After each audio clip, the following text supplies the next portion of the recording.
Okay, back to the Fumbbl videos, and this is because I have been selected for Team Scotland, woohoo, for Hungary. So I'm going to be playing Amazons if everything goes to plan, and I'm going to be practicing with Amazons a lot. So I'm playing Amazons in the Super League, playing in the Scottish League, and playing them at most of the tabletop tournaments that I go to, unless there's a good reason not to.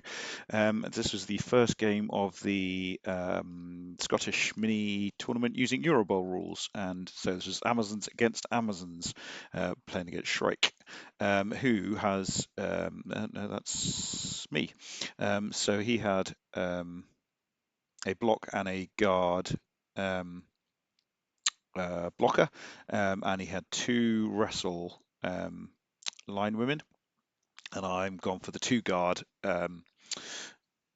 blockers and a load of block and then one wrestle, and I've got a block ball carrying thrower, which he hasn't got actually. So yeah, so he has to make, I suppose he gets to make choices about who to carry with. So we'll see how that goes. So yeah, no inducements. He's got 13 players, and I've got no 12 players. Apo? No, I've got 13 players. Yeah, that's right. Yeah, I've got 12 players. He's got 13 players. So we've got 12 players Apo, and he's got 13 players. So on the ball goes on there, and then just a bit of punching. No one dies straight away, but I think one guy dies in a minute. There we go. That's one off the pitch. KO. Pick up the ball and go there. Fairly happy with that as a first turn. Just get it solid there. Nothing very much happening. Nice to get a player off the pitch. And then he engages. He engages quite a lot of players. Now this is quite narrow here, so I do get the option to go wide if I want to, but there's no particular need to go early because you can get bogged down and then you can get forced into the sort of early score, can't you? So just a little bit of punching here. Did I get captured with the defensive on that one? I think it was there actually. Let's have a look. So yeah, that was a bit silly. Yeah, obviously practicing with Amazons. So I brought in two players here, but this guarder doesn't do anything because of this defensive here. So you think with using Amazons against Amazons, I would have known that, but I forgot. Let's blame it being quite late, and I've had a long day. So that meant I had to bring extra players in and then got the extra 2 dice blocks there. So I did actually leave this piece here vulnerable because he has got a strength 4 blocker, so he can get an easy 2 dice hit on my Garda. So that was something to watch for in future. The whole point of these videos is for learning points. And so yeah, I have definitely left my Garda exposed there. Should probably have left this player up here just for a little bit of protection because it would have meant that he wasn't able to get 2 dice block. It was only by moving this player back that he meant he could get a 2 dice block on that guy. Obviously safe, but he does get the 2 hit and then he gets a badly hurt. I've got the Apo, so the player comes back, which is good. But early Apo use and obviously off the drive for the rest of the drive.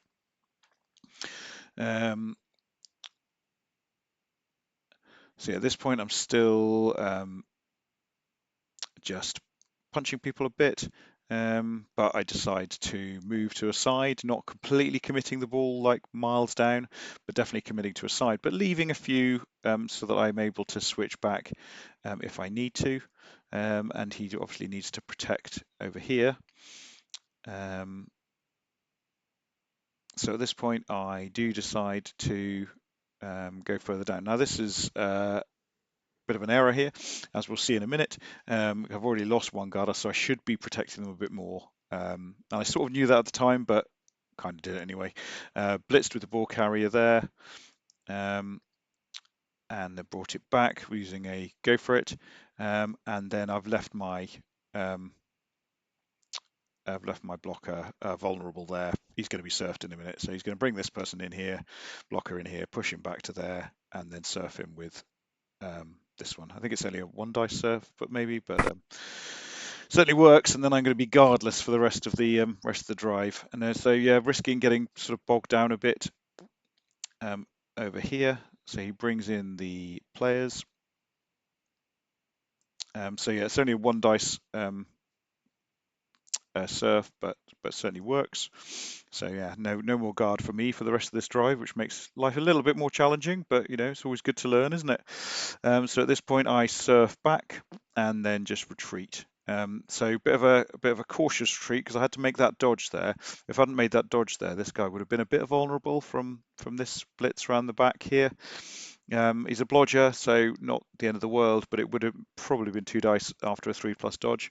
So again, not ideal. So yeah, didn't play this game as well as I could have done, but long way to go until Hungary, and we'll see how we learn, and I can get better over time. That's kind of the idea. So all right, so yeah, this was a bit of a bit narrow here. So he's got 1, 2, 3, 4, 5, 1, 2, 3, 4, 5, 6, 7. He's only got 8 players. So have I, in fact. But what it means is, yeah, because I've got 2 out and 1 in reserves. So all a bit narrow here, which means that I'm going to be able to move around here quite easily. So I'm going to be able to get into quite a lot of space, and he's probably not going to have enough players to keep me back. So I've got enough players there to shimmy over there, doing some go for it's, but that's okay. And then I'm going to make a lovely conga line over here, nice diagonal one there. And it's going to be quite tricky for him to get in the way at this stage, but he is able to tag my guys quite effectively. And obviously he's still got the 2 strength 4 pieces, which are harder for me to push away because I haven't got any of my strength 4s. So basically what has happened in this turn is I figure that it's going to be a 3-up dodge somewhere. So I make the 3-up dodge and then 2 go for it's to score there, basically. Not great having to rely on 3+ dodge with the reroll with the ball carrier, but got away with it. But could easily have gone wrong, so that's something to avoid in future. Left him 2 turns to score back. It's not straightforward. He's still got 2 rerolls though, so it's possible that in this sort of situation where I had more players, I possibly should have looked to try and get some sort of cage up here, but I think I would have ended up with a load of red players in the way. So I think it probably was the play, but we'll see how it goes. So he's got 2 turns to score back. So I think that I set up, yeah, it was a bit random really. I was moving my players quite a lot, as you'll see, and I got punished. Basically, I left a slightly weaker flank, and that's obviously where the ball went, nice and shallow. So that meant he had a load of ability to move down. Now, what's happened here actually is worth worth a quick look. He took a lot of 2 dice blocks here. So this was the situation. And what he needed to do basically was free up 1, 2. Could he have freed up all of these players? No, certainly needed to 1, 2, 3, 4, 5. He did these 5 players to be down here making a solid cage. So I would have blocked with this one to start with to free up there, and then blocked with this one. And then all of these players are free down here. Only one of these players needs to block. And then that frees up the other one, and then this one as well. So what you could do is tag. So this player could end up tagged, this player could end up tagged, making it very difficult to do anything about the cage at all, assuming the pickup works. Whereas we got 1, 2, 3 hits. So that was definitely not the play because he's hitting him again. So these 2 players should have got involved in the cage down here, basically. So he's hit with that one. So then the Garda does come around and get involved. And then this is fine. This is doing what sort of should have happened. So he's got the players down there. He's got 2 players within scoring range now. He's got the ball. This player, I think, should have tagged one of these 2, probably this one, because he can't get to this one. And that just makes it harder for extra stuff to go in down there.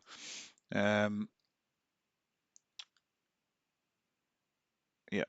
So then all I can do there is get that one, and I'm going to push this guy back and mark him. But basically, I muffed up my sort of setup to start with, I think. and then I've muffed this up as well. Now this is interesting because I've put this guy here, which makes it I don't know why I did this, but yeah, he's left basically a push here to get this player free and then dodge out and then throw to him if he wants to go that direction.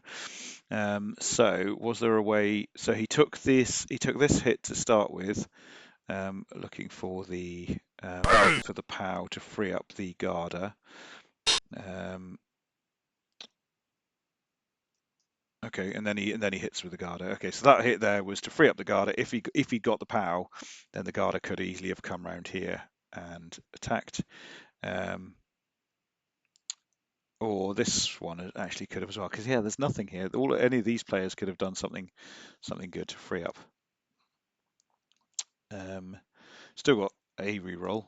Here we go. So he's going for the 1 dice hit, gets it, and then this one's going to dodge out into the end zone over here actually. Now where's the thrower going to go? So the thrower is going to try and get within range and go 1, 2, 3, 4. That dodge there. So it's a 3+ dodge. I don't know if there was an easier way of sort of doing it so that dodges were avoided basically. But that dodge works, and then he gets a little bit closer. And then this is fun. I've got on the ball on this guy here. So when he tries to throw, he makes a nice little 4-up dodge into there without dodge because it's not his turn. Makes that, and that means that the throw misses, which is a lovely use of on the ball there. But yeah, bit lucky. I was very lucky, I think, on that to go in at 1-0. A few mistakes made there, but we learn. You learn from your mistakes and you get better. So 1-0 and defending. Got another quick snap there and another shallow kick, almost identical to the last one. We've got an early double skull there. Has to use the reroll pretty much with the would he have had to use it? Yeah, I think with the double skull there, it's an early use of a reroll, but sort of essential really with the ball quite so shallow. And he ends up with it. Nothing very much happens on the first turn, just a bit of a hit. Happy leaving us the strength 4 guy against this one hasn't got block. And then I've just popped a play around there just to see, because sometimes people forget about those. You know, it's worth a go, and I've got enough players to still be in front of the ball. So he drives forward on that side and pushes over to that side. Now that was an interesting move there. The ball carrier didn't need to move within 2 squares of my lurking player, because basically that means that the corner of the cage is automatically marked. So I don't know, there would have been better, I think. And then you could have just easily caged up around. So as it is, he's able to make the cage. He pushes a player forward as well. Again, just a threat of something interesting happening. So he's got the cage here, but a corner of it is able to be made free. Failed to dodge with the end of the turn. And then I get a little lucky here, just speculative hit. So bring an assist in, and then what I'm trying to do with this one is get the strength 4 player in against the ball carrier, just to force something, really, give him something to think about. I was sort of thinking about hitting this one and then possibly getting into there, which means this one could have 2 dice on the on this player, and then you get 2 players on the ball carrier. But I think that was too many go for it's as it turned out. But as it is, I get a POW and I get a niggle, which is fantastic. So now he has no guard on his drive, with me having had no guard for the majority of mine. So this is sort of looking good at this situation. But I do need to sort of consolidate, and I'm not sure I did this as well as I could have done. So basically I figured he's in a bit of trouble, and so I thought I would just engage a few players and just force him to roll basically as many dice as I could. But I think it would have been better if both of these players had been back, so I pushed that one in, and then this one dodges through, which is quite nice, like that, just back there, and then a bonus 1 dice on the end there. To nothing really, just to get an extra person on the ball carrier. So he gets the POW. If he hadn't got the POW there, that would have been made life quite a lot harder for him. That was a bonus. Didn't quite realise that when I was playing the game. Takes the hand off, and then moves moves the blitzer forward with a hit. Nice bit of hit and run there. But still failed the dodge there, and then he's vulnerable. Now at this stage, this player's got wrestle, so this is the one I want to be hitting with, and I want to be hitting him with 2 dice. So lots of options here, really. I could have blocked here to free up this player to bring down, because I don't think I did this as well as I could have done potentially, but let's see if there was a better way of doing it. Blocking there would have freed up this player, and then 2 dice there means that if I can get an assist here, then it's 2 dice. Maybe there is, and then so this player is going to come around for the assist as well because he's got move 7. So 1, 2, 3, 4, 5, 6, 7, and then a go for it to there. So I can fairly easily get 2 dice without wrestle, but I do want to use the wrestle, so I'm going to take the 3 plus dodge for the hit. But it's a question of what I do before I do that. So I get the assist in there. Yep, bring down there, and then block there. So ideally, actually, yeah, that was the way to do it. With the benefit of hindsight, this player should have done the extra go for it into there, because then that traps this player between the 2. Even if the dodge fails, that was the thing to do, was to take the extra go for it. I was down to 1 reroll, so maybe not, but that was probably the way to go. Gets the punch there, and then so this person should probably have been the retriever of the ball. I didn't need to bring this player back. 1, 2, 3, 4. Yeah, bring him down. I do bring this player down to here, but this one's still got the dodge out there. The reason I was sort of thinking about not too worrying about the dodge out too much is that I didn't think he would be caging up. I think he would take the score. So then he's scored in his turn 3, and I've got 5 turns to score back. Still 1 reroll. But yeah, so I bring that one back. Actually, even so, thinking about that, the way to go there was probably to bring this one over here or something like there to force the score. But yeah, definitely this player there was the way to go. So I made the dodge and came in with the wrestle. Didn't need the wrestle because got the pow. Unhelpful bounce. Made the pickup. Burned a reroll. Oh, I must have had 2 rerolls. So burned a reroll on there to get the ball. Yeah, which I think was the right thing to do. Yeah, otherwise, well, yeah, probably. So I've got the ball now, but on a wrestler, which is going to prove challenging in a minute. I don't know where the extra reroll came from. I thought I only had 2. All right, so then he does a few punches, and basically he needs to try and get a 1 dice pow. Starts with the skull, uses the reroll on there. That was with a jump up block, which is good, and then he brought the assist in there to cancel these 2 assists. So again, he had a 1 dice push on there.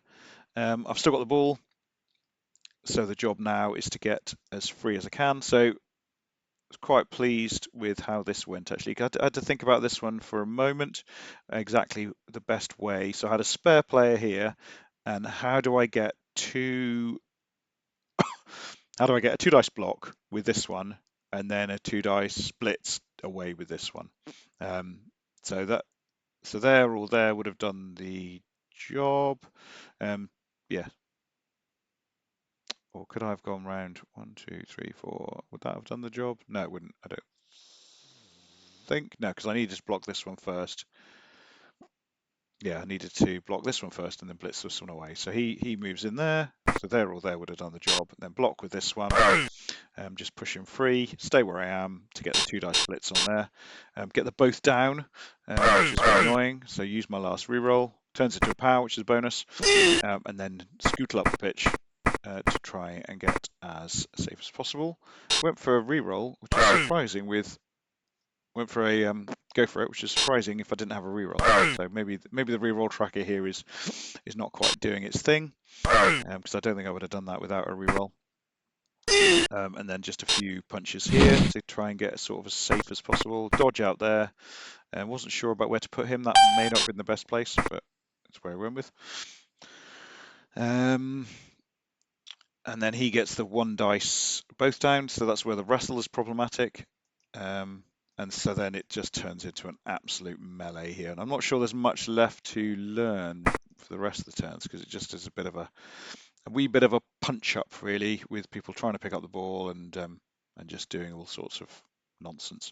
Some good hit and run stuff. I think I hit and run onto the ball at one point, which probably I didn't think about and would have been a turnover at that stage. But yeah, this is all just fighty, all very silly. Ball bouncing, fails to pick up, all sorts of lots of dodge going on. Few attempted pickups, that would have been useful. But basically, what we do is have a load of fights, and then I think I end up with the ball at some point. Yeah.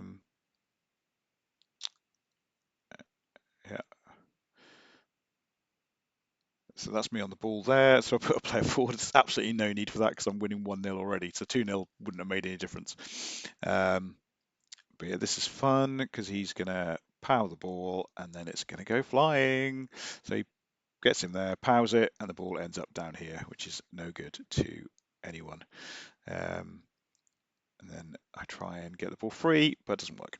So yeah, a few bits to learn, apart from the ridiculous surf in the first half, which was unnecessary. I guess there's some stuff about 2 turns touchdowns and how best to defend against those. There's some stuff about protecting the strength 4 Garda. Obviously, that would have been sensible. But yeah, we'll see how this is a 3-game tournament, but there'll be basically a load of Amazon games on this. So if you like Amazons, then watch. If you don't, then maybe don't. Cheers.